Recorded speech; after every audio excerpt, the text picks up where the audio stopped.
Did you ever wonder where producers find all those rare clips from the past of people such as Ed Sullivan, Elvis Presley, and John Candy? Well, we talk to the keepers of the clips next on Brio TV, the podcast.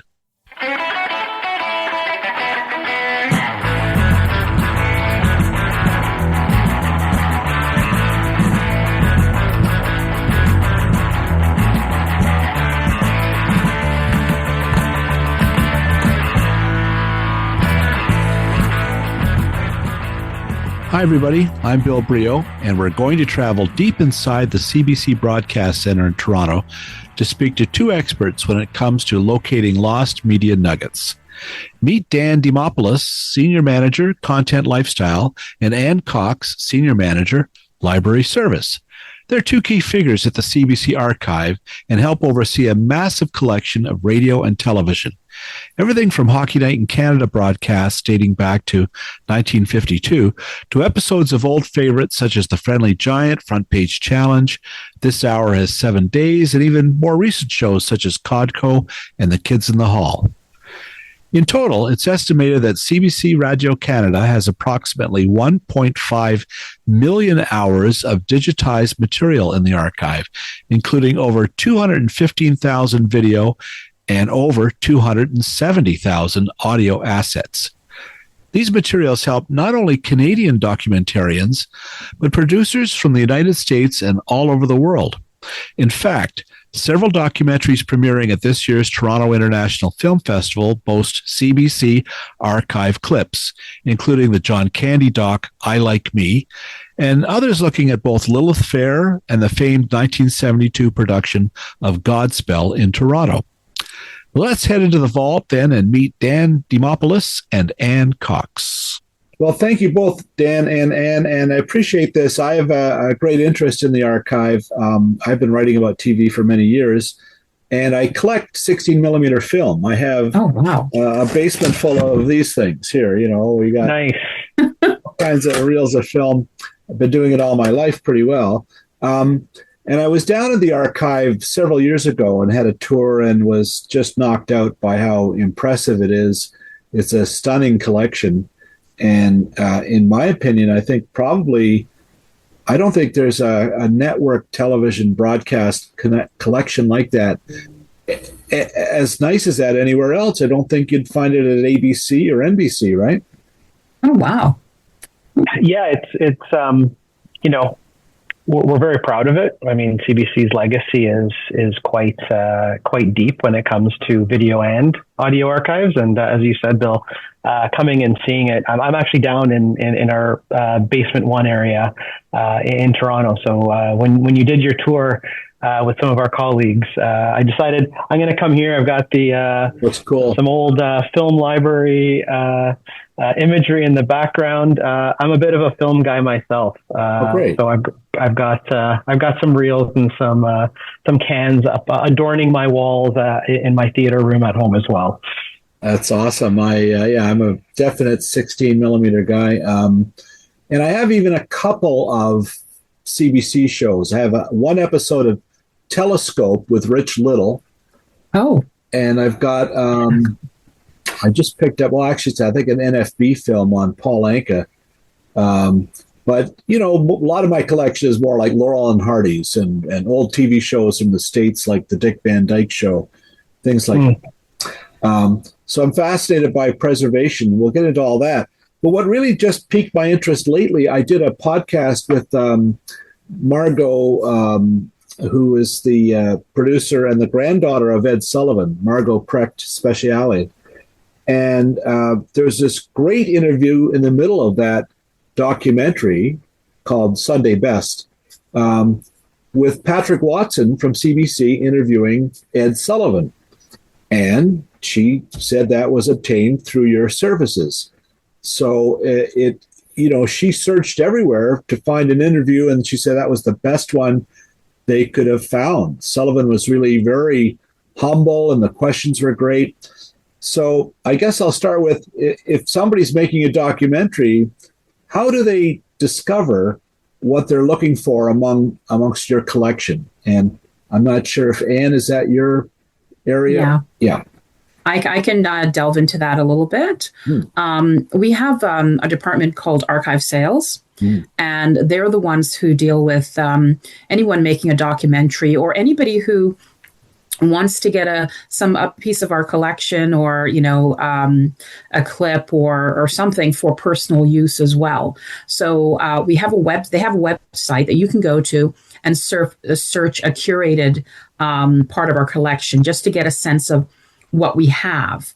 And there's contact information, so you can get in touch with the individuals in that department and ask questions, and they will work with you, and also steer you when it comes to rights and all that kind of information, and make sure you have the content that you want, master it in terms of the format that you're looking for, all of that, and deliver it within a relatively decent period of time. If you're doing something for like a TIFF or something, they'll make sure they get what you need to you before your deadline to submit.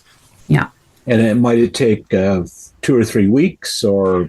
Yeah. It depends also on other requests that are ahead of you in the queue as well, right? Right. And so then in this particular case, they would have contacted you and requested specifically something with Ed Sullivan in it, I guess. Is that how? Yeah, they could ask if do you have anything with Ed Sullivan. The department would do a search, and they would find maybe several items that you could, look at and see which one it is that you actually want. Right? Yeah. And Dan, I don't know if you would be the one, or either of you. This particular excerpt of Patrick Watson, would that have been drawn from an episode of This Hour Has 7 Days, do you know, or do you have any idea of the specific source of that? Not specifically what you're speaking of, but I mean, we our librarians and our information specialists and the archive sales team have access to a lot of our internal databases. So a name hit, if the asset was cataloged at a point in time where we're searching it.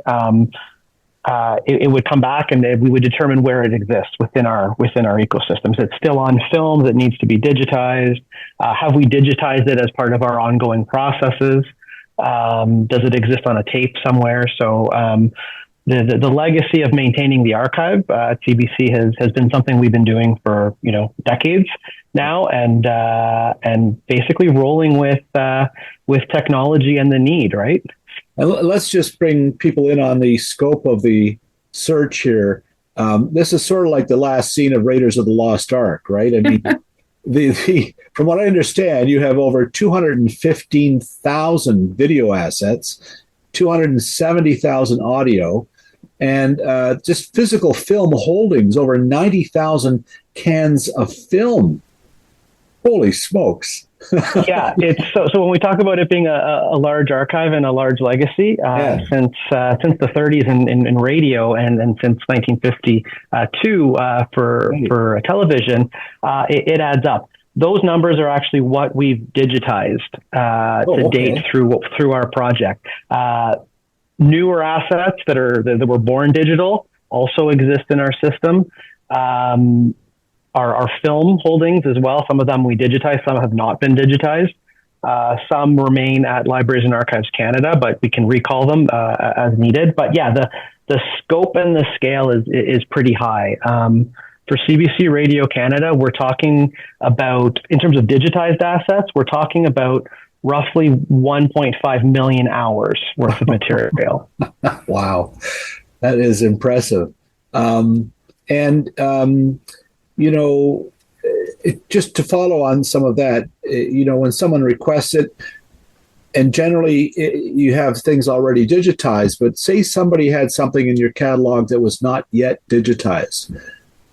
What is the steps then? They order it, they sign a contract, and then you digitize it, and this takes a month or 10. What happens then?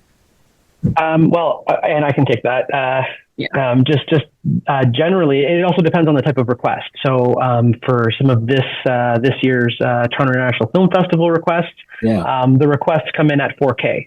So we might actually have an asset in our collection that was digitized at a previous point in time. And sometimes that works.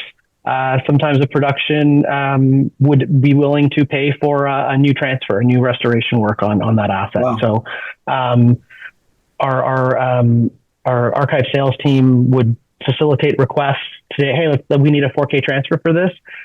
We will clean the film, send it to transfer house to get it redone. So it really depends on the type of request and what the need is. But obviously now 16 mil film is at a resolution where it works, but some 4K productions and greater want us to, if we can go back to the original material, get a new transfer, and we've done that at times. So, both cases apply when we go through our collection. And is it still like a wet gate transfer in terms of 16? That's the standard, or is it something else now? I'm not involved in the actual technical bit of those transfers, so likely yes. I've been out of the actual deep film world in terms of film preservation for probably 10, 15 years. So right. It's just as well. This is a nerdy little question that only I want to know. And if somebody, let's be specific again, because I know one of the documentaries that's at TIFF this year that was contacted you for archival footage was You Had to Be There, which is the documentary about the 1972 Godspell production in Toronto. So when you're contacted for that and they're looking for something that's specific, is it through your offices where they start that search? They start the search with the archive sales team. There is media librarians there that actually will do the search, a search of our systems to find material that meets what you're looking for.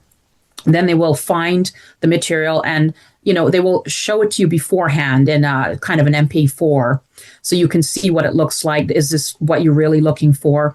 And then, of course, there's negotiated rights going on at the same time. And they will also prepare the material in terms of a final master for you to use in your production. And they will deliver it on a timeline that you've both agreed to that works for you. And rights is a whole other issue. Obviously, there's cost involved there. Is it something that is costed out in terms of minutes or feet, or is it valued in other ways? Well, rights also has to do with in terms of if there are any performances, right. If there are any commercial music, all of that sort of thing. And also the costing of the material itself is, I believe it depends. There's also, is there research involved? So there's costing there as well. So it's not necessarily, it's this. That's where you're speaking to the individual who does the rights and the costing piece within that department. They're the ones who are best suited to talk about that. I don't know the details of that. I just know generally what it involves. Okay, but generally, say somebody's making a documentary. They have a limited budget. Mm-hmm. They want to start. They start by asking for a half hour of something. They realize they can't afford it. Is there a way for them to obtain 12 seconds of it? Yeah, they will negotiate with you and talk with you so it becomes, they will try and work with your budget if they can.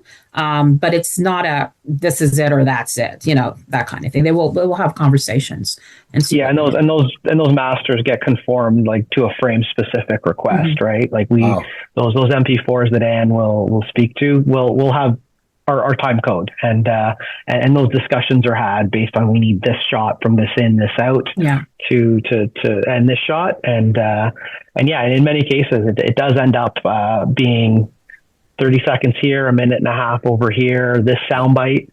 That makes it a little more affordable. And just in terms of that Godspell doc, I haven't seen it yet. It's going to be shown at the festival. But I was around when that Godspell was performed, and I always kicked myself. I didn't go when I was in grade 9, and friends did, and still have memories of it. But the challenge there for the filmmakers was it was a stage play, and really they didn't think there was any existing video of that performance. I understand that is going to be addressed in the documentary. Do you guys know if there was any footage found of the performance of Godspell? I don't know. I don't know personally. No. Yeah, I don't know if we actually had footage in our archives specifically of the performance or what the request was. Maybe we'll keep that secret for the unveiling and the premiere of the project. But I guess it also speaks to just the vastness of the collection. And while cataloging and understanding what's in this collection exists, we always find gems. We're always surprised at, even we think we understand or we have a comprehensive understanding of what we have. We always see instances over the years of things popping up, things that were uncatalogued that now saw the light of day that, might be timely for a piece. And that's kind of where the librarian research kind of kicks in, right? It's piecing together, knowing what we know.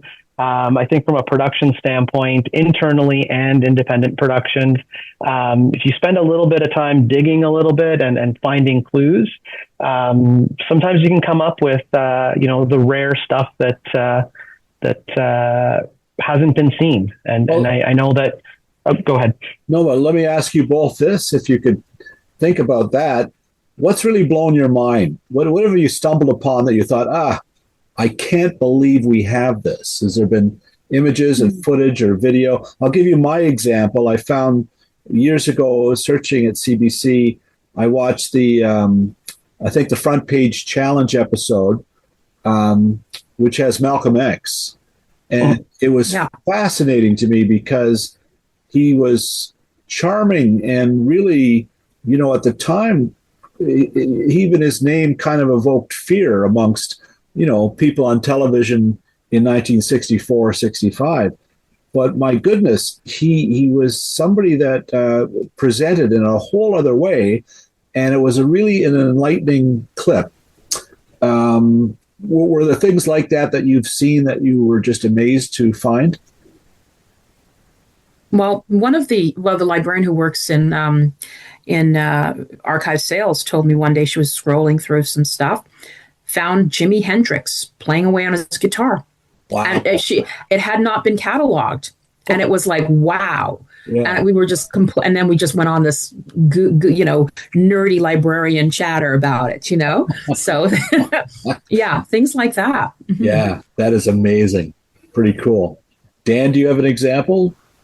Well, there's always a lot. I kind of go back to a couple of quick stories.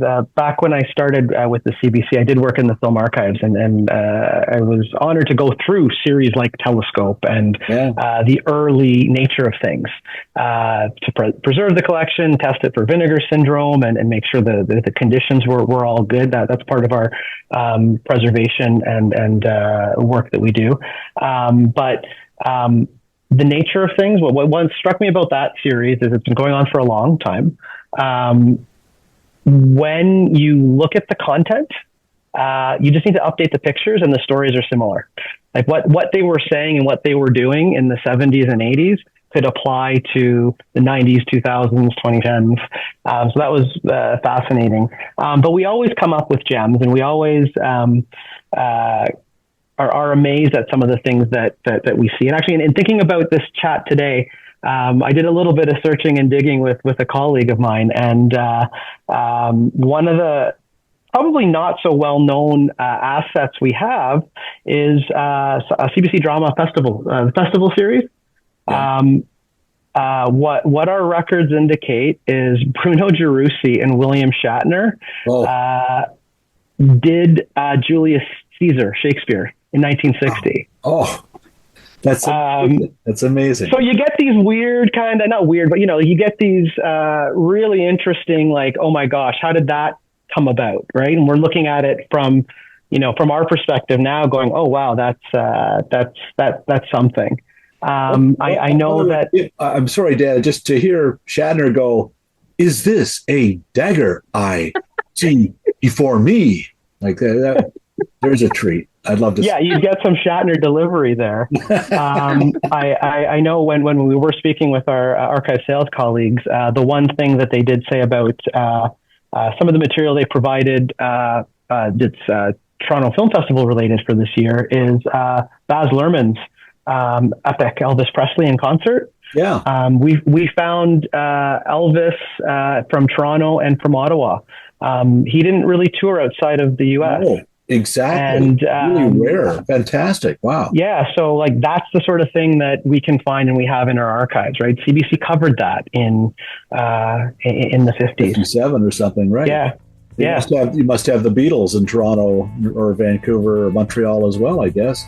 Yep. We'll head back into the CBC vaults right after these brief messages.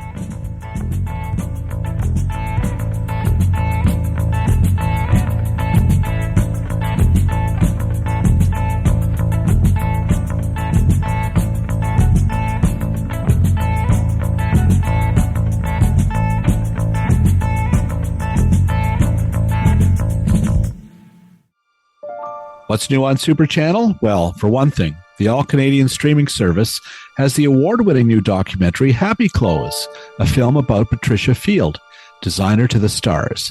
Her frocks have tarted up everything from Sex in the City to Emily in Paris. What else? Well, there's always plenty of choice on Super Channel, and don't just take my word for it. See and hear for yourself. The one thing that you're going to have to remember is to protect your quarterback, me. What do you think about being a soldier and a father? I hope that being good at the one makes me better at the other. There's a strict hierarchy in ancient Egypt, and the pharaoh is at the top. And therefore they have divine authority. They were totalitarian. Can I help you? Word on the street is you need a sous chef. No offense, you don't look like a sous chef. And what does a sous chef look like? Well, for starters, they never have a manicure. I'm building something. The Lightwave Surf Company. We'd be selling an idea of paradise.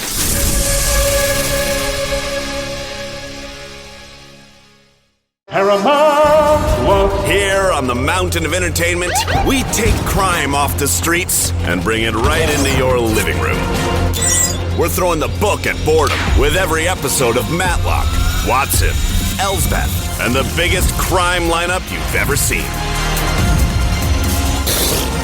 You have the right to remain entertained.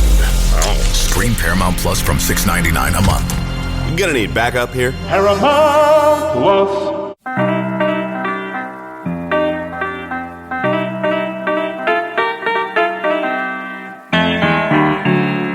Here they are again, Clip Keepers, Dan and Ann. Just to go back, touch on, you mentioned vinegar syndrome, the dreaded vinegar syndrome, which I am too familiar with. This is just to explain to people older film, the film stock, when it's cured, sometimes over time, it wasn't expected to be around for 30, 40, 50 years. And you literally open a tin and you smell the film and you hold it to your nose, and film collectors will go, can I get fries with this? You know, that's how powerful the vinegar smell is. It's actually kind of rotting, right? And is there any way to cure it or rest it or preserve it in your line of work? Yeah, great question. So the first step is knowing how bad it is, right. If it exists, and as you had said, it's all connected to how it was stored. Temperature and humidity is key. What CBC Radio Canada has done over the years is we've moved from airtight metal containers into breathable plastic. So that allows a little more breathability. Our film is stored at a cool temperature, under 10 degrees, around 7 degrees Celsius, and low humidity to preserve it. But assets that are at highest risk, so that when we do detect vinegar syndrome, we have transferred them if they haven't been transferred yet. So in order to maintain and preserve that asset, we've got to migrate it. And if we don't, it warps more, it deteriorates, it gets brittle. So that's from a film standpoint, that's always the battle. And then our material is refrigerated, as we had said about our efforts to digitize. We've done a lot of that over the last 6, 7, 8 years, and even earlier. Good for you. You mentioned Shatner. I'm just going to go back to this, and I don't know if and you would know if there's a collection. But there was rumors, and I interviewed Shatner once about this, that on the Canadian version of Howdy Doody, I believe that Scotty, the actor who played Scotty on that, was involved in the Canadian Howdy Doody, and that Shatner apparently was in on some of those episodes. I asked Shatner, he said, "Why are you asking me something that 60 years ago? I have no memory of this." But you guys might have the evidence. Do you know if you have episodes of the Canadian version of Howdy Doody? I don't know, to be honest. I don't know. Okay. That's something I'm going to have to dig into. Sounds fascinating. It would be very interesting. To me, I am particularly interested in the early children's shows. And of course, the network shows like Friendly Giant. Do you know, I know you have a lot of episodes of that series. I believe it lasted 24 years. Does it go right back to the beginning? Does it start 10 years later? Do you happen to know how much you have of that show? I don't know exactly how much, but I do believe it goes right back to the beginning. Wow. Because a number of our children's shows do go back to the beginning. Notably, Mr. Dressup is one of them. Right. Which is, we go all the way back. And I don't know if you're aware, I mean, I'm sure you are aware, in terms of that, Mr. Dressup, so to speak, and Mr. Rogers both used to work together. Right. And they're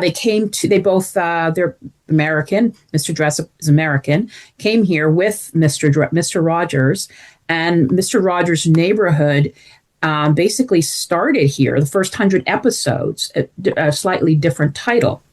And then he left here after a few years and went back to the States and left his friend here, who continued into, I think after he had a brief children's series, to take over where Mr. Rogers' show ended. Not the same show, but a different show. And then it morphed eventually into Mr. Dressup that we know. Yeah. Which is fascinating. You're talking about Ernie Coombs, of course. Yeah, Ernie Coombs. I know that when the Mr. Rogers show was on in CBC, it was just one word, Mr. Rogers, all run together, I think. Yeah, that's right. Yeah. So, and then it was Butternut Square, I think, later with Ernie. Yes. But you have the original Mr. Rogers shows then? I believe we do have, we have them, yeah. That's amazing. If I can just interject, yes. Just add, with archiving and with maintaining a collection, sometimes we do have holes in certain shows and certain collections. The value of the archive and preservation was less of a thing in the 50s, 60s, 70s. Yeah. Didn't really become a little more serious in the industry as a whole, not just CBC, but globally. Coming into the 80s and 90s, and archival science became more of a thing. Rebroadcasting and the value of the archives was much more taken more seriously. But going back, I'm going to go back. I can tell you a quick story about 1952. Okay. Because from the CBC video archives, our first broadcast as a television network is held at Libraries and Archives Canada. That was Lauren Green having a show. But the entire first week in 1952, the kids show Uncle Chichimus, yes, as well as Percy Saltzman, who was his sidekick, or the other way around, however you want to consider that. Yeah. We've got that. Wow. We've got that early material. And that's Dan, because as you say, back then, not only were they not kept, they were just taped over. This is even before tape. Most of it would have been live. So is what you had a kinescope, or it is? Yes, that's exactly it. And with how broadcasting, I'm sorry, just explain what a kinescope is. Yeah, absolutely. So when production was done live, there were video cameras that beamed the signal to audiences. But what a kinescope is an actual film camera that's set up to capture a video, a CRT, a video screen, a television screen, and it's captured on film. So a kinescope is a film recording of of a TV screen. And so yes, we would have kinescopes of all that early material. And one of the stories of broadcasting lore of those early days is those kinescopes would be retained, they would be processed and developed, and they would be sent across the country to other CBC stations. So if they were captured and created in Toronto, it would be on a train in a couple of days, that kinescope, and it would be going to Winnipeg, and it would go to Vancouver, and that same show would be broadcast a few days later via the kinescope to those other locations across the country. And just think about that. If you're in Vancouver and you've waited a couple of days and finally you're going to get the show, the version you're getting is something that was shot off of a monitor that maybe had 100 lines of resolution. So it's going to look like it was shot through a nylon stocking with a leg still in it. You know, I mean, yeah. It's a good descriptor, yeah. That's an expression an old TV guide photographer used to use all the time, Gene Trindle. So, yeah, you know, it's remarkable that was seen that way and still enjoyed. Today we wouldn't tolerate it, but back then it was still kind of a miracle to see anything, right? Yeah, exactly. And then, of course, as video became more of the standard, you're right. It's sometimes you would record something to broadcast it on a tape, and it would be copied over the next day if it was a daily show. Right. So that was just the reality of working in the business at that time. I just interviewed a fellow, David Boreanaz, who was Dave Thomas on Rocket Ship 7 on WKBW. When I was a youngster, you know, we watched a lot of Buffalo channels. And his series lasted from 1962 to 1978. And so 16 years. And there's maybe 5 minutes that survive of that entire run, because it was always taped over the next day. It was just never preserved. They didn't think that the show had any value. They thought the tape was worth more than the show, right? Yeah. And that's probably the fate of a lot of the regional children's shows in Canada as well. You know, thank goodness we got Friendly Giant and Mr. Dress Up, and Shea Len and other national shows, but I would think, I don't know if there's anything survives. There was shows like Kiddo the Clown when I was a kid, Professor's Hideaway. You know, unless CBC was connected to them, they're probably gone, right? Likely. And you're talking about these shows and these series, and I know Ann and I are probably thinking, we got to, run some searches in our databases to see what kind of hits we get. And Bill, that's actually like how, our librarians work when CBC production or co-productions come to look at the archive, how independent productions reach out to their contacts in archive sales to go, hey, do you have, I'm doing a project on, what type of info do you have to help support our project, and sometimes we get hits, right? Sometimes we get lucky. Sometimes we get ingenious about finding the material that's needed. And I'm just compelled to tell one quick story. Even with live production, parts of our team, because we're talking about the past, but the content we're creating right now is tomorrow's archive as well. So there's a stewardship in our department about creating and continuing that legacy, which is why in terms of the size of our collection, it's going to keep growing, because we are still saving the important material. We are still keeping and retaining this material for reuse. And internally every month, we have thousands of restores of our media that's digitized. So every day we are pulling back stuff from the archive, because we've got a system here now where it's relatively easy to search for. It's a right click away, and that's through our digitization efforts. And just a quick story that I was recalling. You had said, hey, if a request comes through, does it take a couple weeks There was an instance that I'd like to share. All back end work, right? Because you as an audience member don't see this when production's in full form. And it was the Pyeongchang Winter Olympics, and our librarians staff that to help the production. We bring in all this material. We manage the all the Olympic feeds and everything like that. But this was when Don Cherry was still doing Coach's Corner. And about 5 or 10 minutes before the end of the period of a Canada game, he saw a couple plays that reminded him of something of years ago. And the request comes through the producers and the production team. Do we have Daryl Sittler doing a particular move to score a goal? Wow. And it's like, okay, that's a very quick turnaround. And I'm happy to say that it wasn't digitized at that time because less of our collection was. But we were able to search our database, find what he was asking for, get it digitized into our system and onto air within like 10 minutes, 10, 15 minutes. So they actually use that bit as an example of, here's how we access the archive to tell a story, literally in real time. That's amazing. You guys, I was going to say, can archive in real time. That's pretty impressive. Yeah. Do you know how far back the hockey content goes? Hockey Night in Canada was on the air in 52. Would those games have been tele-synced? And do you have many of them in the early days? That one's a hit and miss. The answer is yes, there is, but it's not comprehensive. Right. As we would expect now.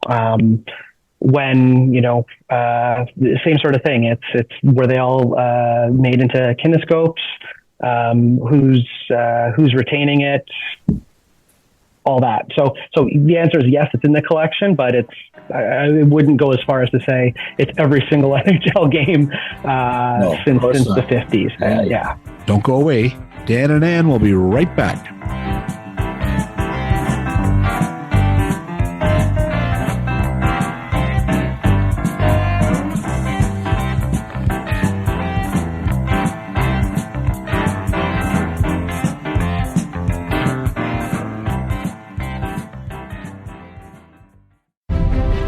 Time once again to check in on Hollywood Suite with our pal, Emily Gagne. Emily, what's new? Well, Bill, are you ready to face the music? Yes, I am, Emily. What do you got? Well, we've got September soundtracks, so iconic films with great soundtracks from throughout film history, stuff like Gentlemen Prefer Blondes, the Judy Garland A Star Is Born, or if you're into more modern stuff, Sign of the Times from Prince. We even have Notorious, the film about the Notorious B.I.G. Wow, that's pretty cool. What else you got? We also have, and I'm very excited to share this, an Oasis documentary from 2005. If you have been following the Oasis news cycle, they're touring again. It's really hard to get tickets, so why not just watch their show from the comfort of your own couch? Well, there you have it. Consider Hollywood Suite an oasis of great music all this month. Right, Emily? Right, Bill.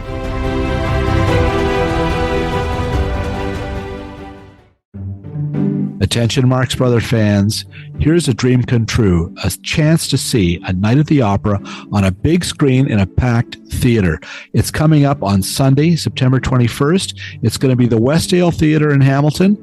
They're celebrating their 90th anniversary, and they're going to go back to 1935 and show a film they actually showed there, A Night at the Opera. See it now in a fully restored print with some shorts, a newsreel, a couple of cartoons, a live-action short with Laurel and Hardy. I'll be there. I'll be providing the shorts in 16 millimeter.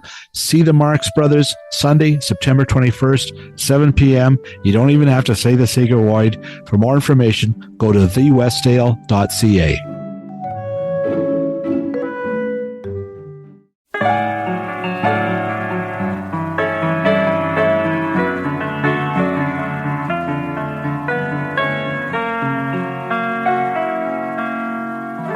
And we're back.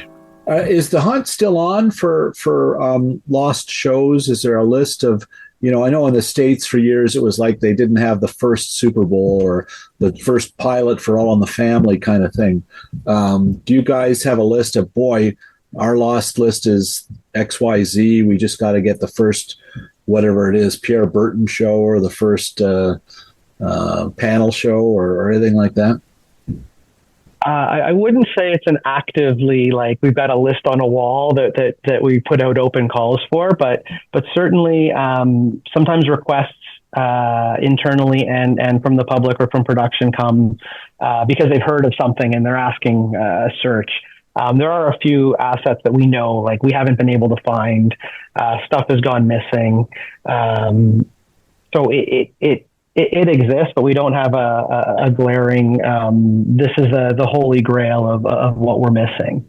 We know requests that come in that are like, I know I don't have that, but I'm going to take another look. I'm going to try to search for it a different way, right, and see if we can unearth material. And as we mentioned before, there are times where we have assets or material has been donated or has come our way, or we have assets that have been uncatalogued that, kind of going through it, it's like, wait a second, this actually we've been sitting on a gold mine, but it was never described in a way that made it findable. And recently, a few years ago, Guy Burgess, who was part of the Cambridge Five in the UK, we found CBC cameras went into Russia and had an interview of him, and BBC purchased this material. They made a huge to-do about it.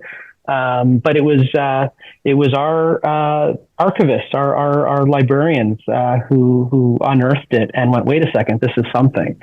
So it's always something that the collection will always tell stories and always give you surprises. Well, and maybe, Ann, you can address this. I mean, I know sometimes people might say, well, I want to find Kiddo the Clown. I'm going to keep using this example because it was a series in the early 60s. But we're pretty sure nothing exists, that it was all erased and gone the next day. But maybe Kiddo worked the CNE, or maybe he was in the Grey Cup parade, or maybe, is there ways of searching those kind of events that CBC News might have covered in order to find a clip of somebody that you're looking for? It's based on the librarian and their expertise as a researcher, right? Mm-hmm. And as librarians, you're trained on how to do very thorough researches. And we also, I'm a trained librarian as well. Mm-hmm. So I know I personally sometimes will get some of these requests myself. I will forward them on to our archive sales department, but I'll kind of get my hands dirty in there, and I will look in our systems myself, and I will actually look at Libraries and Archives Canada, because some of our material have been sent there because it's our depository library. Particularly in the past, they have a number of our collection titles and such. And sometimes if we can't find something, they have it in our systems. And that's how we've been able to find some things as well. So we are as thorough as possible in terms of where we look for material. That's great. Yeah, and I'll just also add, we're proud. Ann and I actually recently worked on a project alongside the IOC, the International Olympic Committee, because CBC has been a broadcaster for many years. We've got a long-standing partnership with them. They had lots of holes in their collection and reached out to us to kind of check back to see, hey, can you help us with what we don't have? We partnered to locate over 500 assets, I believe, that from past games where we had it, they didn't. So the preservation and archive community works together to help fill in the holes, and that's just one example of us trying to connect with all of our resources, be it Libraries and Archives Canada, be it another broadcaster, be it another rights holder. Well, I'm sure when they're doing documentaries on, say, the Munich Olympics in '72 and the terrible murders, they would go to ABC, but maybe they didn't have something you would have of that, right? So from your perspective, that's fantastic to finish that story. Dan, you were talking a bit earlier about vinegar syndrome. I want to ask a bit about color. I know many film prints turn red. I certainly have a few. And, it's just, again, it wasn't meant to last for all of those decades. And I think the first color series in Canada was The Forest Rangers, which was a kids show in the early 60s. I don't know if that's part of your collection. I'm not even sure if that was a CBC show. I do know it was shot on film, though. I don't recognize that title, but again, I feel like I got to do a search now. Right. Okay. I recognize the title. Okay. Yes. And? Yes. I used to watch, I don't know if it was CBC, but I remember it's a show I used to watch, and it was fascinating. Yeah. I really loved it. It was adventurous and all of that, right? Yeah. So, but I don't know if it's CBC, but it's a great kids program. Or just for adults as well. I hope you find it. Gordon Pinsent played a Mountie on it, and it was a bunch of kids, and they shot it. I live in Orangeville here. I'm talking to you from Orangeville, and it was not far, sort of towards Kleinburg, where they shot it. And they had a reunion about 10 years ago, and these kids are now well into their 60s, maybe 70s. And it was fascinating to see that. But they had some cameramen and people there, and one or two had a print in their basement or attic. It's just crazy how people are still stumbling on. Material, right? And those prints, depending on the stock that it was put onto, some have a little more tendency to have that magenta or red color shift over the years. And for CBC production, in our vaults, we do have a good amount of the original camera negative as well. Wow. that made the air prints. Yeah. So there have been times in the past through archive sales when a request has been made for material. There are times where we've actually gone back to the original negative to get that redone. And do you have ways to do color correction of old footage? Not in-house, but the couple instances that I recall I was a part of, this is going back several years, we were able to isolate original camera negative that was used to create a print of a show, and went back to that and then got that negative transferred. So there would have been color correction in the transfer, but the negative was a lot more stable than that print. That had a little bit of color loss. And then the producer of a documentary, say, could take that new negative material that you provide to a lab at a color house here, and then they could take it from there in terms of tweaking the color. Yeah, exactly. Yeah, it would be going back to the original at its first generation, effectively. What about videotape? Is that a less stable platform than film? Is it harder to preserve or easier? So, film, if you shoot brand new film and put it under cold temperature and low humidity, which is almost never the case in our history of the early days of work of film, it could last 300-400 years. It just doesn't because of environmental factors and airtight cans, and the acetic acid builds up to create what we said about that vinegar syndrome. Video is shifts as well. It degrades over time. It sheds. So in terms of the CBC's role, we undertook a mass digitization project, first in-house, and then we went outside because of the size of our collection. So it's an attempt to preserve that collection and migrate it into a digital world where it can be accessed a lot quicker. It's not lost, because if tapes go, sometimes you might just get one play and that's it. At the end of the day. So, when we talked about our mass digitization efforts, we were at over 115,000 video assets from tape into our digital servers. And the amount of work our team on that project does is our peak was about 3,000 to 4,000 tapes digitized a week. Wow. So that was across Canada, across the CBC network. So the volume is quite remarkable when you think about the scale. No kidding. Of preservation. And how safeguarded is the digital bank? I mean, do you have backups in case the servers go down or get corrupted or things like that? Yeah, we do have very good redundancy. I'm happy to say that our redundancies almost never get used because it's been fairly robust, knock on wood, up to this point. But we talk about all of this, film and tape into digital. The crazy thing about the pace of technology now is we've actually migrated our digital assets a few times as well. Wow. Again, because of time. So we've gone from different standards into different standards. So we've been migrating even those through different iterations of technical standards. So we're starting to plan on a fourth iteration of the digital as we're kind of winding down our tape. Like it's a hand in both worlds, quite literally. Yeah. Yeah. And is 4K the standard now, or 5K, or where are you in terms of the result? No, it's not. It's our standards are still in the HD space.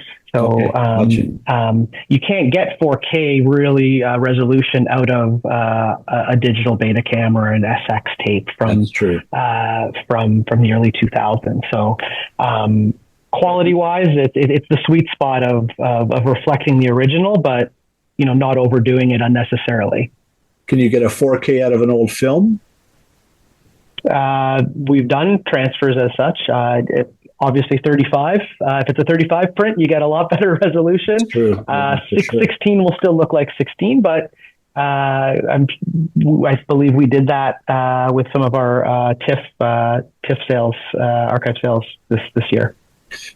I'll ask both of you, you have all these series, and I have neighbors in Brampton, and Roberta was from down east, and she misses the Don Messer's Jubilee. Okay.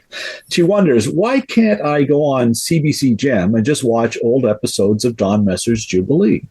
And that's a great question. And obviously this isn't your call, but is this an idea that's floated from time to time in terms of broadcasting entire archived shows on one of the CBC platforms? For either one of you, Anne, if you had an opinion, or... Yeah, I mean, a lot of times these things comes down to, again, rights. Right. It's all about the rights. Right. Okay. Yeah. And it has to be negotiated for various platforms, the length of time it's going to be there, all of these things. And sometimes, we just don't have the rights to be able to do that. We can't do that at all. I know that for a while on YouTube there was a special Encore Plus channel that was showing old Degrassi's and things like that. And that was the issue there. And I think that the various guilds got together and cut a deal for Encore for some of those shows so you could watch old Beachcombers. But it didn't last long. I think that platform only lasted maybe 2 years. Maybe that was the length of the guild. I dealt with them directly. Yeah. So I was dealing with the person at Encore directly. So I would help provide the content to them. Wow. And you're right. It was for me, it was like living going down memory lane, which is really cool. Yeah. But yeah, it didn't last long. Yeah. It's a shame. And the thing with all of our archives, the value that it has and what we have in it, as an organization, we're always looking for ways and opportunities to access the content, to share it.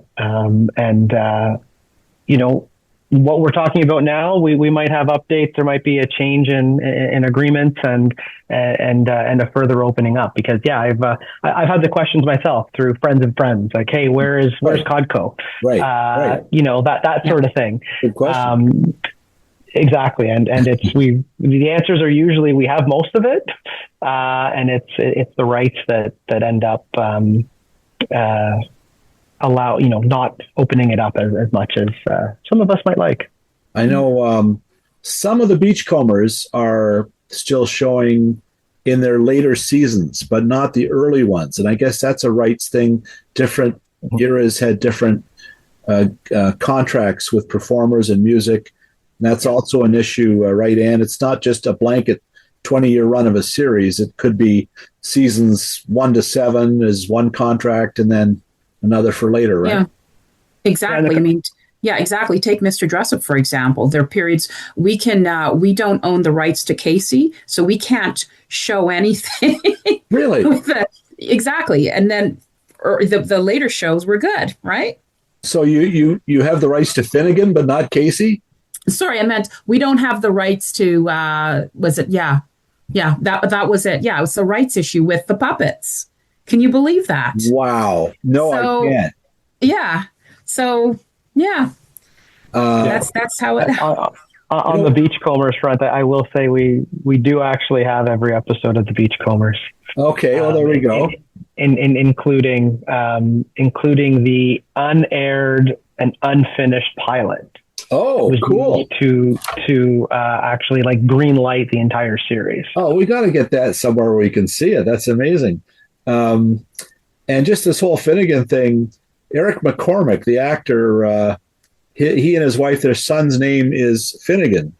I hope Eric and his wife have rights to their son's name. I'm worried now. They have to renegotiate. It's the person who made the puppet. She laughed, and of course she had rights. Yeah, so yeah. That's amazing. Yeah. Okay, I have another question here that's just very specific, but I'm hoping you guys have some insight into this. One of the things I collect as a 16 millimeter film collector is fall preview reels from the United States, from ABC, NBC, CBS. Often find them on eBay. Collectors have them, and these were, as you mentioned, Dan, these were prints that were bicycled around to different affiliates in order for other stations to see them, or just used to sell the coming season of Bewitched or whatever, All in the Family. CBC must have made fall preview shows as well. Have you guys seen any? Are you aware of anything that would show in September? Here's what to look forward to this fall on CBC in 1968, something like that.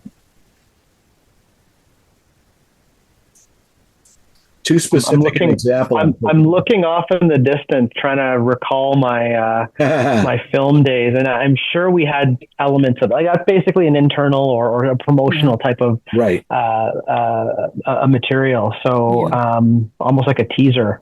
I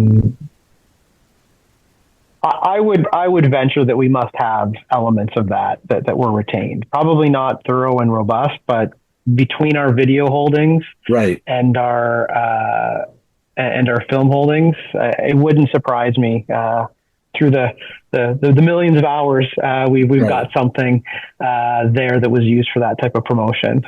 Well, I'm gonna have to come down to the archive, pack a lunch, sit at a carrel, and do a search for 12 hours. I'm just that into it. How did you both get these jobs? Were you always, Ann, you mentioned you were a librarian as well earlier. How did you migrate to archiving collections at CBC? I saw this posting and I thought, wow, this was really cool. And of course, I'm newer to Canada.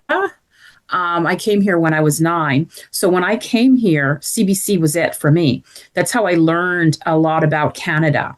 Wow. So then when I saw this posting, oh my God, what an exciting opportunity to work for an organization that introduced me to Canada as a whole. So I was ecstatic when I got this job. And I love working here. I'm excited every day to do the work I do. And it's exciting because you never know what's going to happen from day to day, which is wonderful. In terms of all the requests that you get? The requests, the interesting questions you get asked too, right? People want to donate things, and just the news cycle, of course, right? Right. There's always something interesting happening.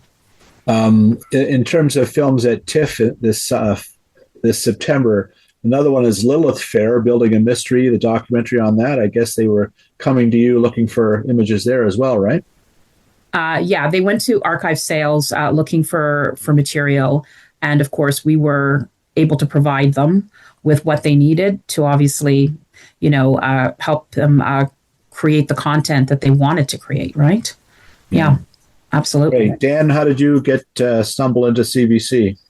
I obviously a lifelong CBC fan.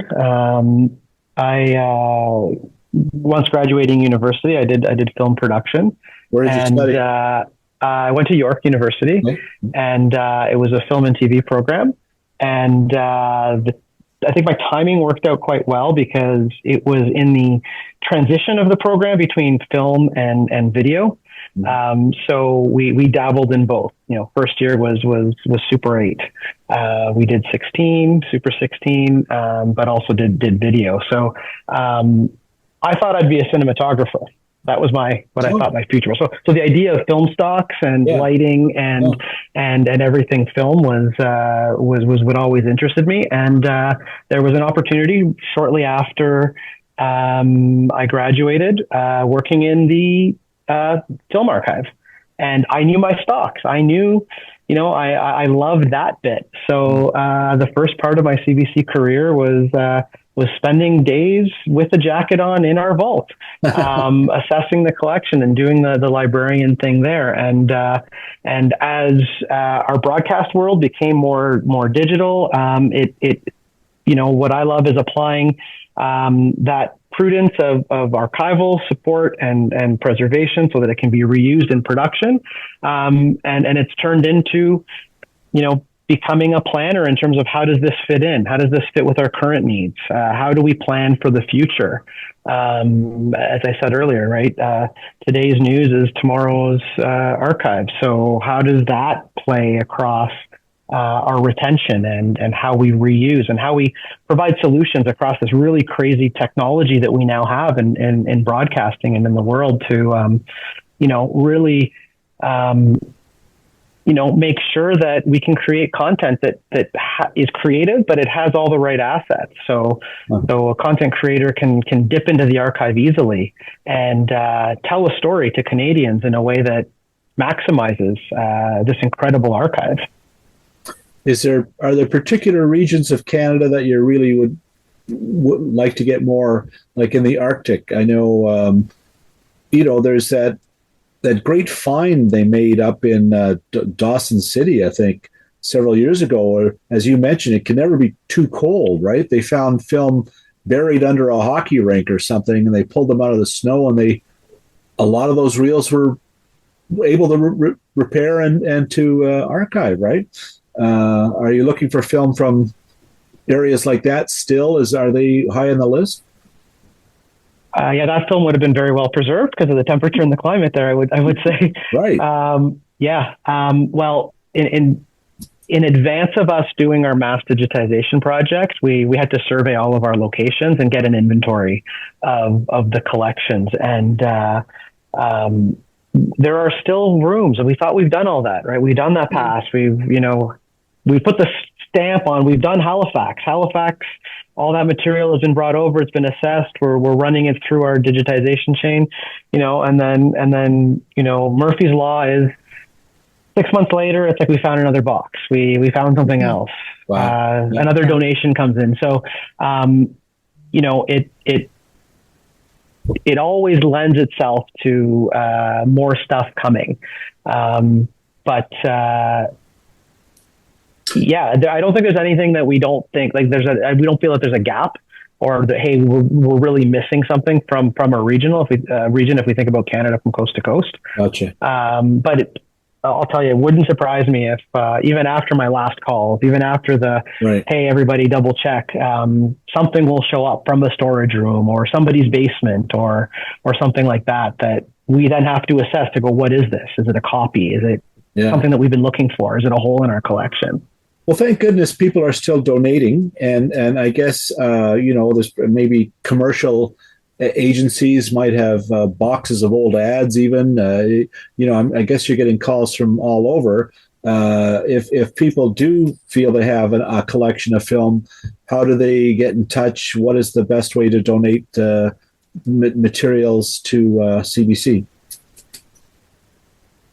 Well, currently people just, if they don't have a number or name, they just reach out to audience relations, and they can direct, to myself or another individual. But generally, I end up with the person that all this is directed to, and I don't mind because it's fascinating. And then we assess And I make sure people, feel that they have been listened to and heard, and that we value what they have on offer for us. All right. Well, Ann, I'm going to keep your name and number handy. I may be driving down with a trunk full of driving down to the downtown with a trunk full of films on one of these days, because I can't keep it all here. And Dan, I've taken a lot of the cans away. I just have some of the films without any can on it because I'm afraid of the dreaded vinegar, right? So I guess that's better, although they'll be dustier. That's the only problem, right? Yeah, just have a little duster to clean it every now and then. Oh my goodness. Okay. Well, and do either of you have? Oh, Dan probably would be more likely have a 16 millimeter projector at home. Do you still? Is it a hobby as well as a job? I have a projector. It hasn't seen the use in a little while. Right. So it's not an active hobby, but if you were to see my theater room, there are film cans and some reels and those legacy sort of 16 mil assets do you have an old Bolex camera? No, but I shot on one in school. Pretty cool. Yeah. Do you have a film room, Ann? Oh, no, alas, it's the basement with a big screen TV. That's it. Okay. That's okay. Nothing wrong with that. You've made the switch. Good for you. Listen, both of you, thank you so much for being so patient with all the answers to a lot of questions, and congratulations on what you do. I'm a huge fan. I really think that CBC is setting the bar for this. And just working in television for years, covering it, a lot of these collections are gone. If you look at the private broadcasters in Canada, it's sad. I don't think in the long history of CTV or Bayton or CHCH, different places, it just wasn't kept, and it certainly wasn't archived. And so thank goodness you guys have made sure that it's a heritage to look back on in Canada. So thank you. Thank you. It's always fun to talk about what we do. Okay. Well, best of luck, and hope to get back down to the archive one of these days. Thanks, and look for Kiddo the Clown. So I will. All right. Talk to you soon.